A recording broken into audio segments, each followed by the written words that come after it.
2 jours après la chute d'Omar el-Béchir, c'est un autre homme fort du régime qui tombe. Le lieutenant général Abdel Fattah Abdelrahman Bourhan a accepté la démission de Salah Abdulrahman Ghosh, le chef de la sécurité et des renseignements du Soudan.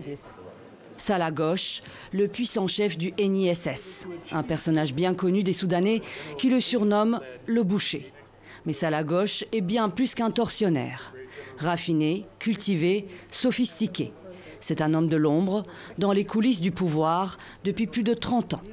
C'est quand même quelqu'un qui n'était pas simplement un technicien de la torture, des arrestations, de l'infiltration. C'était aussi quelqu'un qui était engagé politiquement en tant qu'islamiste convaincu dans le mouvement islamiste. Et c'est à ce titre d'ailleurs qu'il a servi d'interface entre Oussama Ben Laden et le gouvernement soudanais.